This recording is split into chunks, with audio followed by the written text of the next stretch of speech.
એને આ બધી સમસ્યાઓ હલ કરશું કે નહીં કરી એ વાત એક બાજુ રહી અને એક જ વાતનું રટણ લઈને ચોઈટા છે કે ગોંડલની મિર્જાપુર ને મિર્જાપુર. મિત્રો, આ મિર્જાપુર અમે કીધું છે ગોંડલની પ્રજાને મિર્જાપુર, ગોંડલના શહેરને મિર્જાપુર ચિતરવા વાળા કોણ છે? આજ આખા ગુજરાતમાં સારે મીડિયા જુઓ, પ્રિન્ટ મીડિયા જુઓ, સોશિયલ મીડિયા જુઓ, છેલ્લા 1.5 વર્ષથી ગોંડલને મિર્જાપુર તરીકે ચિતરે છે. તો એ ચિતરવા પાછળનું કારણ શું છે? તો એ મિર્જાપુર ચિતરવા પાછળના છેલ્લા 1.5 વર્ષના 3 કારણો છે મિત્રો.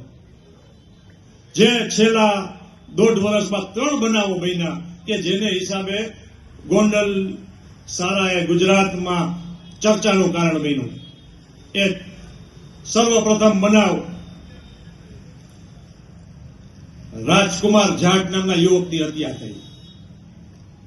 એ બનાવનું મૂળ કારણ શું હતું? હત્યા હતી કે અકસ્માત હતો? એ હજી પોલીસ સંશોધનનો વિષય છે. આ એક મુદ્દો. બીજો મુદ્દો કે જે કારણોસર ગુજરાત આખાએ ગોંડલને મિર્જાપુર તરીકે વાત કરી, સુરતના લોકો અહીંયા આવ્યા. એને ગોંડલ જોવું છે. ગોંડલ જોવા આવ્યા સુરતના લોકોને માર માર્યો, પોલીસની હાજરીમાં માર માર્યો અને આખા ગામને બાંધમાં લીધું. એ લોકો કોણ હતા? ભારતીય જનતા પાર્ટીના આગેવાનો હતા. આજે સુરતની ચૂંટણીમાં એ લોકો ભાજપનો કેસ કરીને ચૂંટણી લડે. આ લોકો પણ ભાજપના છે. પણ ગોંડલની પ્રજાનો શું હક છે કે તમે ગોંડલને બાંધ માર્યો? આ 2 બનાવ.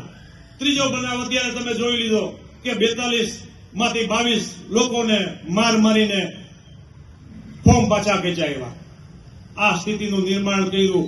એટલે તમારે કહેવું પડે છે કે ગોંડલ મિર્જાપુર નથી. મિર્જાપુર ચિત્રોમાં આ ખુલાસા તમારે કરવા પડે છે. એ પછી એક બનાવ એવો બન્યો કે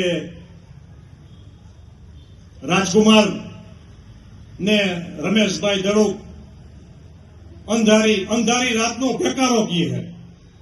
અંધારી રાતનો ભેકારો એ રાજકુમાર રાત્રે જુનાગઢ એક કબૂતર ઉપાડી આવ્યા. એ કબૂતરના પીછા ફેરવી નાખ્યા.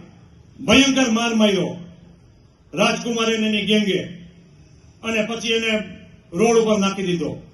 થોડા સમય પછી એની જુનાગઢમાં પોલીસ ફરિયાદ થઈ અને રાજકુમારની ધરપકડ કરી.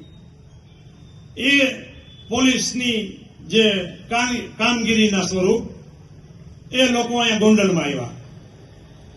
અડધા સૌરાષ્ટ્રની પોલીસ ગોંડલમાં ફળકવી પડી.